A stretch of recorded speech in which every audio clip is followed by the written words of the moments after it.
नमस्कार दोस्तों, भगवान शिव की थी एक बहन, जानिए उन्हें देवी पार्वती ने क्यों किया कैलाश से विदा। शिव शंकर से विवाह के उपरांत माता पार्वती अपना भरा पूरा परिवार छोड़कर कैलाश आ गई।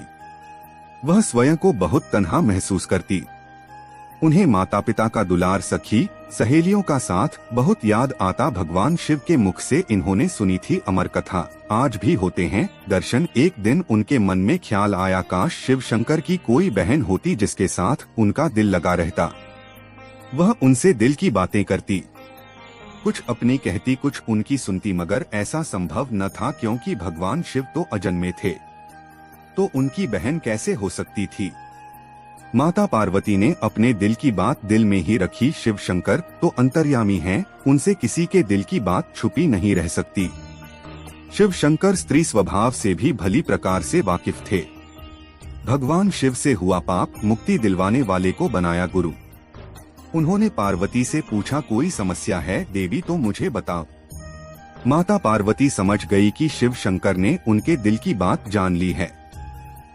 वह बोली, अगर आप मेरे मन की बात जान ही गए हैं तो भी आप मेरी इच्छा पूर्ण नहीं कर सकते। शिव शंकर मुस्कुराए और बोले, मैं तुम्हें ननद तो लाकर दे दूं, लेकिन क्या आप उसके साथ निभा पाएंगी। माता पार्वती ने कहा, मैं क्यों न निभा पाऊंगी उसके साथ, वह तो मेरे सुख दुख की साथी होगी।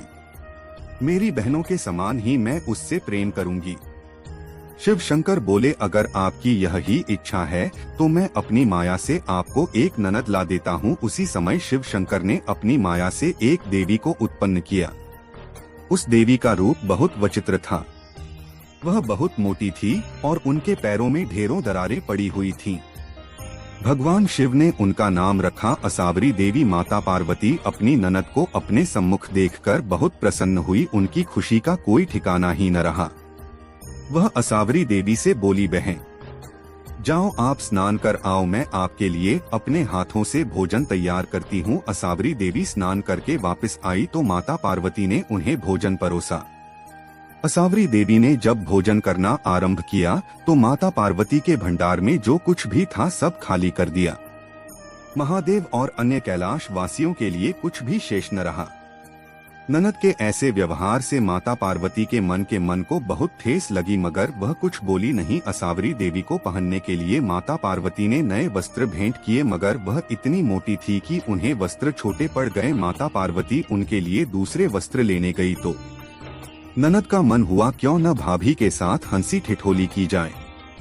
उसने अपनी भाभी को अपने पैरों की दरारों में छुपा लिया। पार्वती जी के लिए दरारों में सांस लेना भी मुश्किल हो गया। उसी समय उधर से शिव शंकर आ गए और असावरी देवी से बोले, आपको मालूम है पार्वती कहाँ है। असावरी देवी ने शरारत भरे लहजे में कहा, मुझे क्या मालूम कहाँ है भाभी। शिव शंकर समझ गए असावरी देवी कोई शरारत कर रही है। उन्होंने कहा, सत्य बोलो, मैं जानता हूँ तुम झूठ बोल रही हो। असावरी देवी जोर जोर से हंसने लगी और जोर से अपना पांव जमीन पर पटक दिया। इससे पैर की दरारों में दबी माता पार्वती झटके के साथ बाहर आकर गिर गई। ननद के क्रूरता भरे व्यवहार से माता पार्वती का मन बहुत आहत हुआ।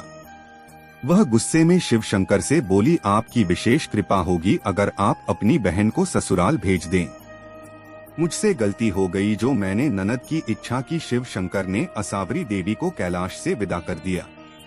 प्राचीन काल से आरंभ हुआ ननद और भाभी के बीच नोक-झोंक का सिलसिला आज तक चल रहा है।